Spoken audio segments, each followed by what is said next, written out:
It is. Very good.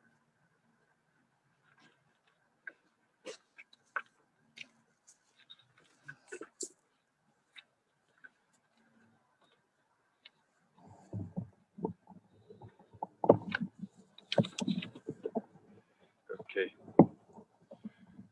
Good morning, good afternoon, everybody. Steve and Cheryl. I know we have a lot of people who are on Zoom.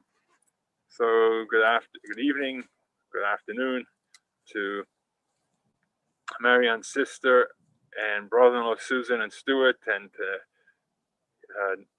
nephew Jeffrey, cousin Harold and Chaver, and many others who are watching online and who can't be here physically but are here in spirit and in their feelings, and are here in many different ways. Unfortunately, not presently, but not in their physical presence. But we appreciate you watching, and it means a lot to Steve and to everyone else. The Jewish tradition is that when we bury somebody, this is the funeral. The burial is part of the journey of the soul. The person, we believe, has a neshama, a soul, which they stays with them their entire life and then continues in the next world. This journey is one that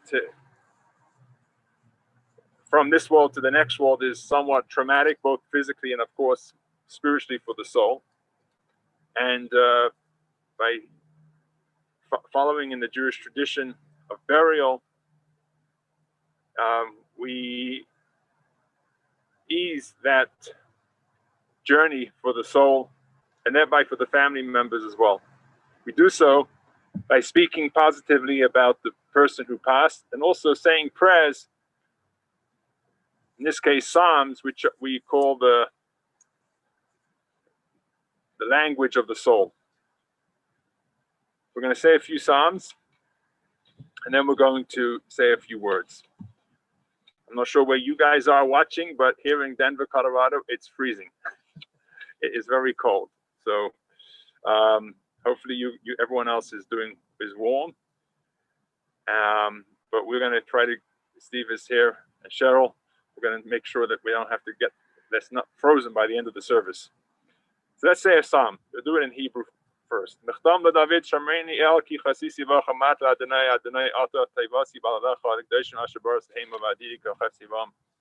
Yibu atzvaysom acham maharu balasich niskem midam ubalas eshemois masafosai.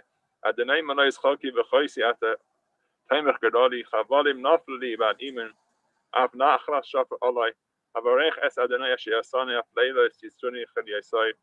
Shavisi Adonai nanegdi samit kimimini balamoy l'chein samach libi v'yaga kavodi af b'say yishkein labetach kiloi sa'zayv nashir l'shor loisitain chastitcha l'rois shachast. Now we'll do Psalm 91 in English. You who dwells in the shelter of the Most High, who abides in the shadow of the Omnipotent, I say to you, O the Lord, who is my refuge and my stronghold, my God, in whom I trust.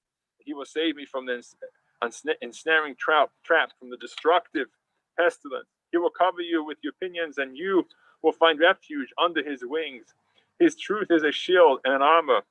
You will not fear in the terror of the night, nor the arrow that flies by night, the pestilence that prowls in the darkness, nor the destruction that ravages at noon. 1,000 may fall at your left side and 10,000 at your right, but it shall not reach you. You need only look with your eyes, and you will see the retribution of the wicked, because you have said, the Lord is my shelter, and you have made the Most High your haven. No evil will befall you. No plague will come near your tent. He will instruct his angels in your behalf to guard in all your ways. As I said earlier, we remember Marion today. We do so, we elevate her soul, both those who are present and those who remember her those words that we say today will live on with us forever. We're going to ask Steve to say a few words, and whatever he misses out, I'll try to add in.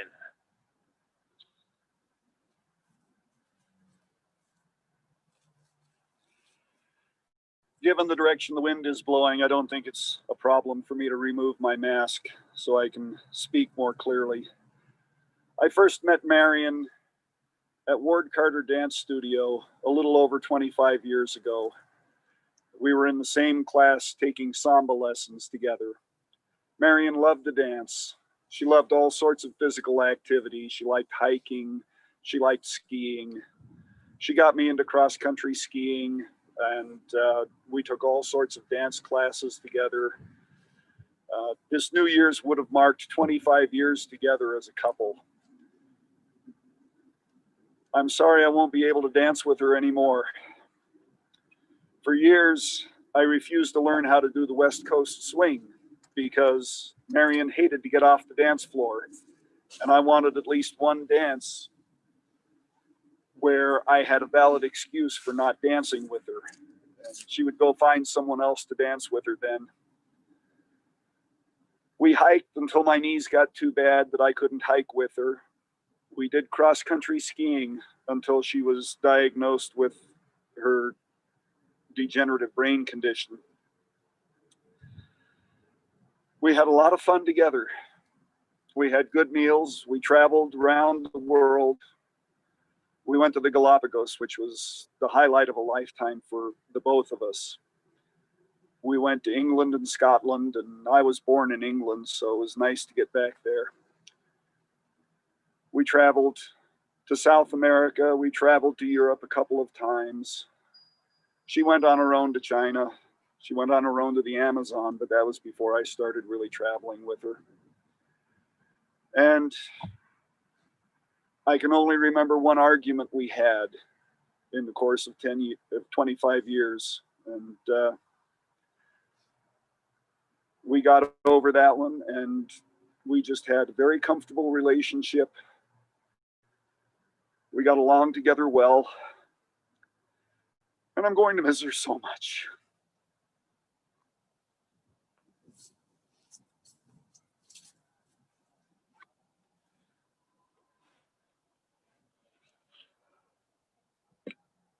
Steve, you really were there for her all the time, and especially in these last years. And I say on behalf of the family, a big thank you for your love and care that you gave to her. She would not have lived these years without you in the same way. May not even have lived them at all. And on behalf of the family, they are forever thankful for that. And of course, the good things that you had together, those good times, of course, stay with you, and may they stay with you, and may her memory be a continuous blessing. Just a few notes on Marion's life. She grew up in Manhattan, belonged to her and her sister. They belonged to an Orthodox temple, even so they weren't necessarily Orthodox. They went all the time. Their uncle was the choir master, and Susan remembers the very beautiful Shabbat dinners they would have together, where they would sing grace after meals. Her parents, Marion and Susan's parents, were lucky. They arrived on the shores of the United States before the war, technically escaping the war, and made a home in the United States. Their father worked very hard as a traveling salesperson, and the mother basically stayed home until she had to go to work. Luckily, though, the grandparents moved in upstairs and took care of Marion and Susan, feeding them, making sure they were well taken care of while their parents were working. This was their upbringing, learning hard work ethic from both of their parents, but most of all, a loving environment for the two of them. Marion went on to go to college in Pittsburgh and Berkeley, and as Susan tells, she was very efficient. She went through the Peace Corps, master's degree, and a PhD all by the age of 23. She had a PhD in biology, and she wrote her dissertation on sponges, which I had to find out what that was. It obviously wasn't the things you find in your kitchen, But I have here a printout from Wikipedia. Let's just say it is something found under the sea. And as part of that dissertation, and that got her very interested in the sponges. I'm not sure at what point she went scuba diving to learn more about them, but that was what she really enjoyed doing. She scuba dived off the Catalina Islands and to observe the sponge. I think she did that later on after her dissertation. She then went on to work for different companies, including the Shell Oil Company. And this was where she worked in various places, including Texas, where she then came back to Colorado, to visit where she had traveled very often and made her home over here, where she finally met with Steve. Her family members who are not here remembers Susan with the following. Her sister Susan, her younger sister, her only sister, remembers Marion in the following way. She says, "When I think of Marion, I always see a strong, adventurous, ambitious woman who pushes herself to her limits. She was very vulnerable, sensitive, and gentle. She traveled all around the world for her job, dived into oceans for a master's degree and PhD. Marion loved to travel. She and Steve went to the most fabulous places on earth. She took beautiful photographs of all her adventures. She was a terrific swimmer, hiker, and skier, and went on amazing hiking trips with the Sierra Club. I could never keep up with her, but I was always, wow. Marion was a good sister, sister-in-law, aunt, great aunt, and a wonderful partner to the love of her life, Steve. She was always there for me, and I will miss her with all my heart." Her brother-in-law, Stuart, remembers Marion in the following ways. "Not many people have had the pleasure of a sister-in-law who did studies diving around oil rigs and earned a PhD, writing about sponges. I was always fascinated by all the places her oil company job took her around the world. Her vacations were usually to places I've never been to, so her pictures and stories took me there. When she visited, she always showed her great love for her sister, nephew, and grandnieces. We all miss her." As we heard, Steve met Marion in a dance party, and it was love and romance ever since. Steve spoke a little bit about their years together. The first trip was to North Dakota, and how she loved to travel. She loved listening to classical music, and she loved to sing while Steve played another difficult word, ukulele. Ukulele, thank you. Okay. She loved sushi. I'm getting a lot of extra words in today. Okay. Steve was, of course, there for her all the time, as we mentioned earlier, and Steve was someone who helped her to her very last weekend where they went hiking together. And this was something that she really, really enjoyed doing. She loved hiking when she was able to, and that ability to hike and the love of hiking definitely gave her the strength to continue to hike literally to the last weekend of her life. Of course, she couldn't do so on her own. She did so with Steve's tremendous help. But that was something, that strength that she had stayed with her all the way to her last days. And as she hiked, Steve was that she couldn't see, but she loved walking outside, and Steve would kind of be like the tour guide, telling her what's passing by, what birds are in the sky, the people who are walking by, the trees, etc., etc., bringing it all to life to her. And I'm sure it was those walking narrations that allowed those walks to be all that more fun and pleasurable. Steve, of course, was someone who mentioned to me yesterday that, Marion was a very smart lady, and a lot of people felt intimidated by her. She had a PhD, and when they dated her and found out she had a PhD, they would, oh no, that's a little over the top. But of course, when she met Steve, she was sure to tell him right away, and I think that made the relationship that much more special. And I think that throughout their relationship, that the learning of engagement between the two of them kept their relationship going so much better and so much stronger. Steve, and as he was also known as Uncle Steve to Marion's nephew, Jeffrey, who is not with us, of course. He told me yesterday how he couldn't ever imagine missing such an important, sad but important milestone when his aunt passing away, but because of the conditions, unfortunately, he's not here, at least not in spirit, but I'm sure he's watching. And he mentioned to me how loving both Steve and Marion were to his children, and of course himself, and generous. I, as a rabbi, have known of the generosity of both Steve and Marion. I'll say so in a moment. But to her family too, she was very generous, giving beautiful birthday gifts to Jeffrey's children, her nieces. One thing, of course, everybody said in my conversations with them was how, despite her small build, whenever they went hiking, she was far ahead of everyone else. And people were just, how can she do it? How is she able to be so agile and move so fast despite her small build and frame? But that was because that's what she loved doing. Her cousin Harold says the following: Marion was small and slight, and she could keep up with people with the longest legs, the most aggressive people. She was a dynamo when she got going. And I always wondered how she didn't tire. She really had energy beyond her physical appearance. I want to just share a few quick, how we got to know her in Westminster. And she attended an event at the Arvada Center. She picked up one of our calendars and she made a donation. And we got to know her as after that a little more until one time she responded to an email that we were looking to raise funds for a Torah crown that Torah was recently purchased. We wanted to buy a nice, beautiful crown. It would cost a few $1,000s. So instead of raising money, we were looking for people to trade in their silver to buy the silver crown. And Marion said, I have a lot of silver. I can't wear it because of she wasn't wearing jewelry at that time. And so she'd come over. So I came over, and Steve and Marion were sitting in the living room, and they brought out a bag of silver. We went through it.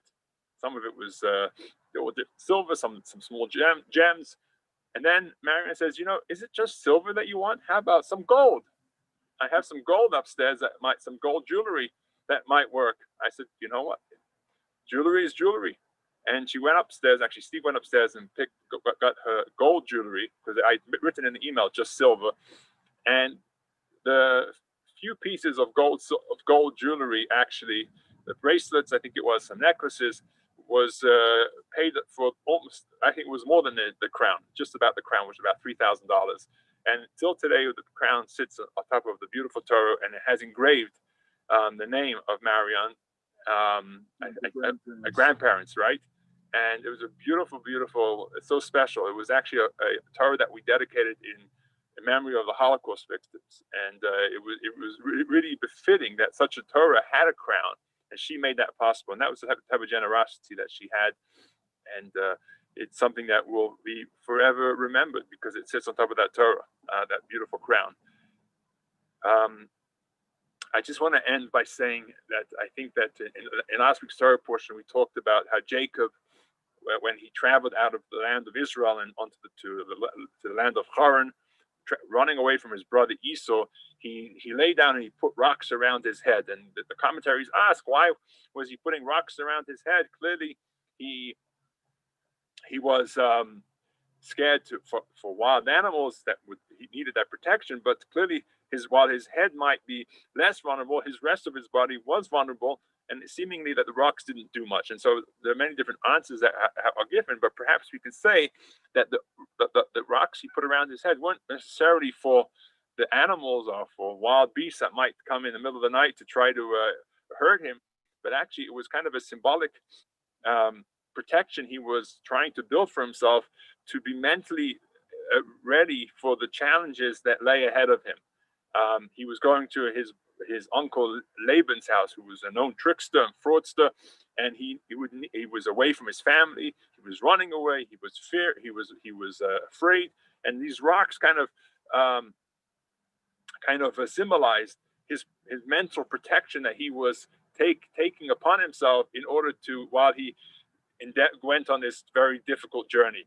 And I think that this is a tremendous journey for a tremendous lesson for each of us, that this type of mental preparation that Jacob did for himself as he left his parents' home is something I think Marion did for her life. She was always upbeat. She seemed to have that just whatever the difficulties that she was going through, and she went through a lot of them in the last years of her life. She always was upbeat. She was always pleasant. She was always as if the world was just continuing as normal for her. And I think that it was that mental protection that she had put herself, like Jacob did, around her head, that allowed her really, really to enjoy every last moment of her life. And I think that's something that we can learn from.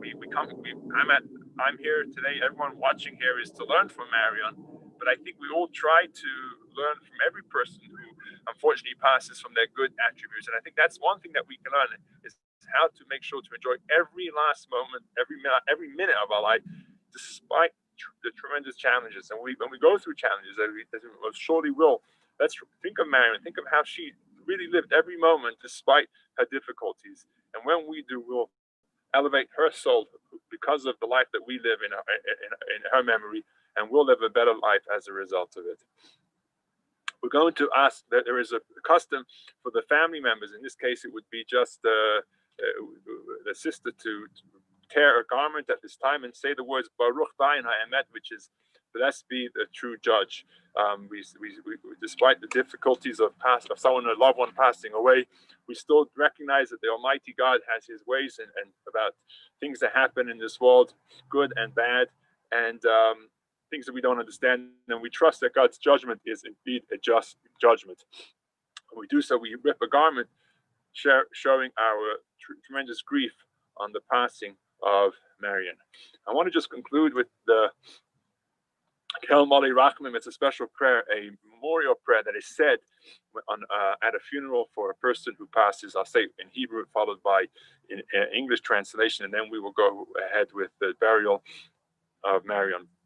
Before we do the prayer, I'd just like to take a moment to ask everyone to just take a moment and forgive and allow to be forgiven. This is an important part of the service where we forgive Marion for anything that she may have said hurtful to us, which I'm sure didn't happen because she was such a pleasant person.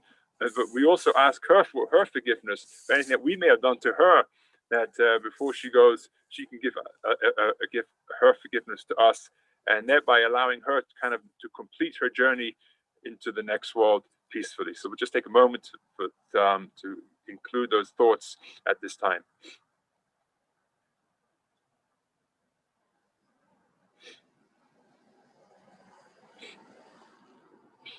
Now the Kel Mali Rachmim. El Mari Rachamim, Shoin Chein Bam Reimim, Hamsei Menucha Nechoina, Kanfei Hashchina, Bamalois Kadeshim B'Toidim Kazoy Harakia, Mazhirim Es Nishmas Naomi Bas Yehuda, Shahalcha La'alamai, Bavu Shenadvu Sedaka Bat Haskaris Nishmasa, Bagan Eden Tehei, Menuchasa, Lachaim Balarachim Yastira Beseisa Kanafaf Liailamim, Bisra Bishachim Es Nishmasa, Adonai Hu Nachalasoi Vesnuch Hamishkava B'Shalayim, B'Naima, Amen. O God full of compassion, who dwells on high, grant true rest upon the wings of the Shekhinah, the divine presence, in the exalted spheres of the holy and pure, who shine as a resplendence of the firmament to the soul of Naomi, the daughter of Judah, her father, who has gone to her supernal world, for charity has been donated in remembrance of her soul. May her place of rest be in Gan Eden. Therefore, may the All-Merciful One shelter her with the cover of His wings forever, and bind her soul in the bond of life. The Lord is her heritage. May she rest in a resting place in peace. And let us say, Amen. We will now begin with the burial.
At this point, we're going to put some earth to cover the coffin. We like to come up and do so. In the Jewish tradition, is actually to show our discomfort in this mitzvah of burying our dead, our departed, our loved ones, and we do so by trying, like lifting up, using the back of the spade for the first one or two shovels before we continue. This one spade doesn't do much, so let's do it this way.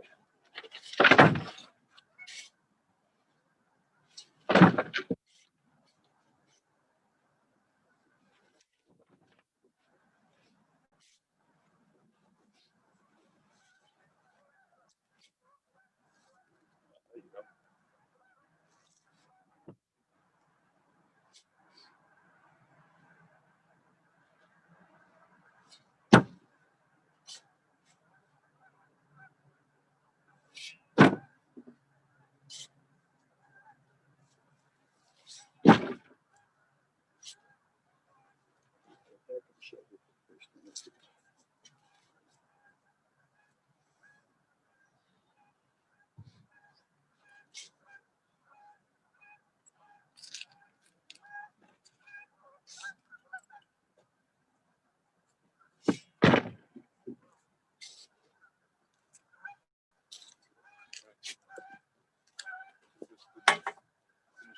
Rest.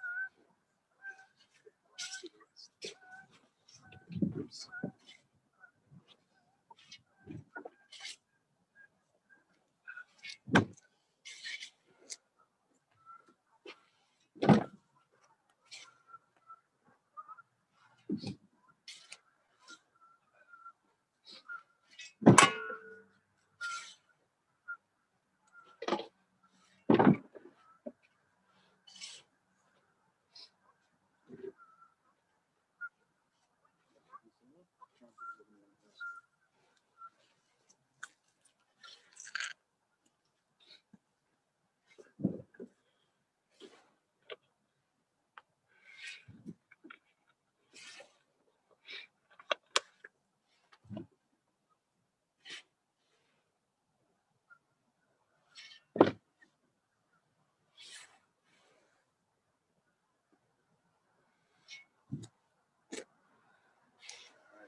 This concludes the service. We wish the family, Steve, Cheryl, consolation, condolences, and only happy occasions from here on.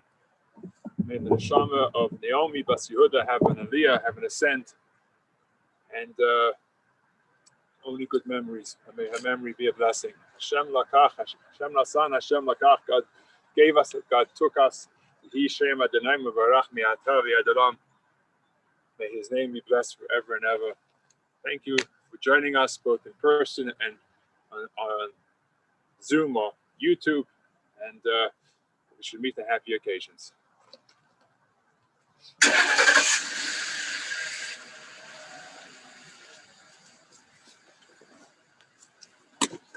Thank you, Rabbi. You're very welcome to speak. We'll stay in touch. Yes, we will. Yeah. Nice to meet you, Cheryl. Yeah.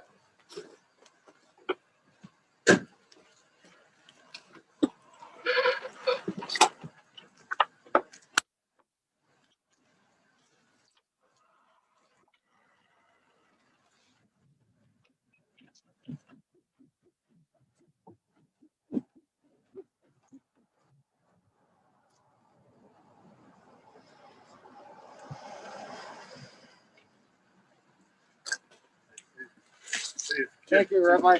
That's okay.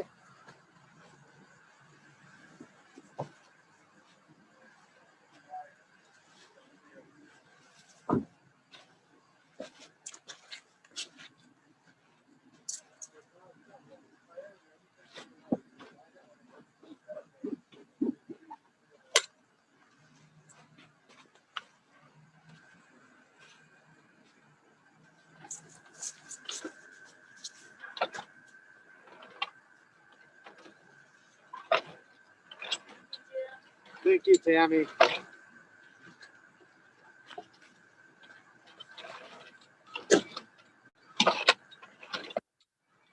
They put too much in, Saxon?